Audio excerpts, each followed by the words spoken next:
My name is Emily. I currently live in a two-generation house with my husband Kevin, our child, and my husband's parents. This story is about when we started living in this house before our child was born. This house was built after we got married. Before we got married, my parents-in-laws were renting a house and living with my sister-in-laws. Their house was built when we got married, and they started to live under the same roof with my husband and I, who were living separately. The problem was my husband's sister, who was single. She didn't like us living together in the new house, and she harassed us in different ways, which really annoys me now that I remember it. As soon as she moved in, she made sarcastic comments to us. I wonder why they didn't ask me anything about how I like being built. I can't even believe that you guys took the best room. What's going on here? We're sharing the room, though. It's obvious, but this house isn't just for you, sis. As they ended up arguing like this, I tried to calm the situation down gently by saying, well, it's okay. She won't be here forever anyway. However, she seemed to want to have this house for herself in the future and said something concerning. Yes, that's right. I don't want you to live here for many years. She seemed to want to kick us out. She liked this new house very much, and she thought that I would leave if she made me uncomfortable, apparently. She was reckless with money and spent her salary only on herself, never contributing to the household. When I asked her to pay for food, she said, What? Who do you think you are? There's no way I'm being asked to pay for food by a freeloader. You shouldn't take such a cavalier attitude. She got so mad. My husband also went nuts and said, Hey, sis. If you don't stop it, I'll kick you out. You didn't even pay for this house. It looked like they were going to grab and pull, so I went between and said, well, we are also causing her trouble anyway. I was trying to calm them down. Anyway, she kept harassing me and giving me nasty words, but I suffered and lived with it. I also felt sorry for her that she ended up living with us in our new home. She became more and more aggressive and said, Emily, I think you should start paying the rent by now.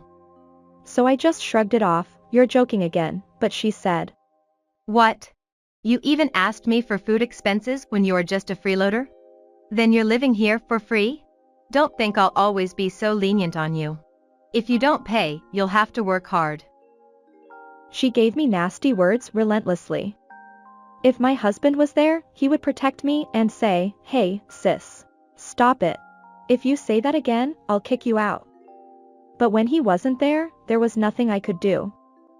Well, I was a little worried that I was making her uncomfortable, living with a stranger, so I didn't bite back at her and accept her anger. Of course, it was frustrating, but it was hard to talk back when I thought about what I would have done if I was in her shoes. Imagine that if I was living with my parents, then after my brother got married, we all lived on the same roof even with my brother's wife, which is kinda annoying, I understand that. Besides, my sister-in-law seemed to like the new house, so I was patient and hoped that we could live happily while we were together at least. After living like that for about 1.5 years, a turning point arrived. My sister-in-law seemed to be getting married to the man she was dating, and he came to our house to introduce himself. She showed off the new house to her boyfriend and, for some reason, proudly said that they could live here after they got married. That night, she made us sit down with my in-laws and began to talk. She said, As I said during the day, in this gender-free era, it doesn't matter whether you are the eldest son.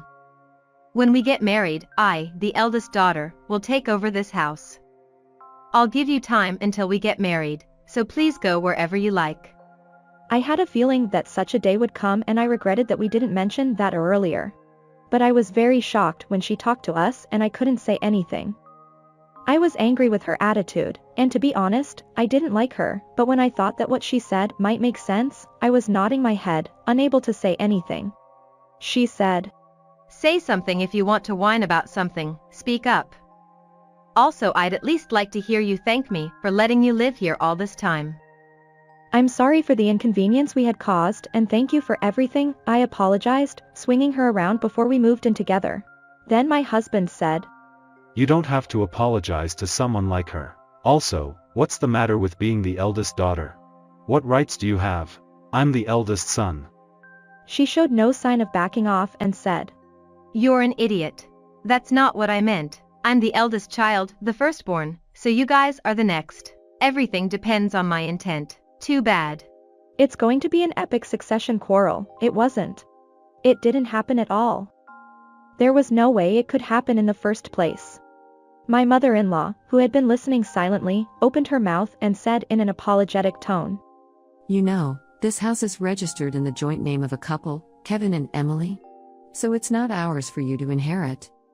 My sister-in-law, who can only think about living here, said, "Liar, you guys bought it with Dad's retirement money, didn't you? I know you paid into someone's account. I can't blame you for wanting to give it to your eldest son, because that's the way you used to think, but at this moment, I'm the best." She thoroughly expressed her intention to continue staying in this house. Then my father-in-law, who was also apologetic, said, "No, Kevin and Emily paid most of the money. We just gave a little in the form of a gift before death." Upon hearing this, my sister-in-law put aside the question of the house and said, "That's not fair. You gave money to Kevin only." And reacted to the word, "a gift before death." She started to go nuts even more. Then he was like, "Oh dear," and said, "You frequently borrowed money from us for travel or because you were broke. I've got your IOU and you might have written it at random, but if you put it all together, it's more than I gave to Kevin. Since you're the first child, I'll give you more than the amount of the gift before death than the money for the eldest son. That should clear that IOU." In the face of facts that only she finds hard to accept, and said, "Are you kidding me? Kevin gets the money and I end up with no debt. Just because he's the eldest son, it doesn't make any sense. It's just too old-fashioned." She was whining. My husband lost his patience with this arrogant lady, who never listened to him, and exploded. "Sis, the only reason why Emily has been quiet and not resisted you all this time is because we got married and then made you move out of the previous house all of a sudden. Also, it's bad enough that we only kicked you out. I just let you stay here to live with us for a while until you could save enough money to move out." I also said, "I'm really sorry for making you move in and out due to our own circumstances." Kevin said he wanted to live with his parents in the new house when the house was built. I didn't mean to hide who this house is under, though. I just assumed that you would be supposed to leave, so I kept quiet. We were fighting a winning battle from the start.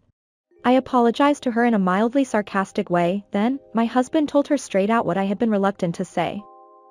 "Well, sis, I would like you to move out when you get married.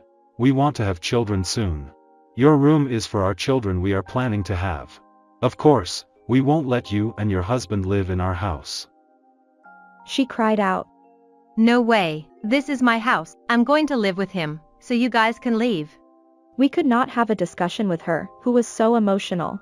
After we told her what the fact was, we left the table and left my parents-in-laws in charge. After that, my sister-in-law did not tell us directly, but tried to get my parents-in-law on her side. She was planning this and that, but it was a battle that she had already lost from the start. She left for a new life with her husband after she got married. Apparently, her husband is the second son, with the eldest son as the heir. While he is free, the house where he lives is something he has to deal with. She proposed that they live together in a new house, and he felt attracted by the fact that it would cost no money. Then they started dating with a view to getting married.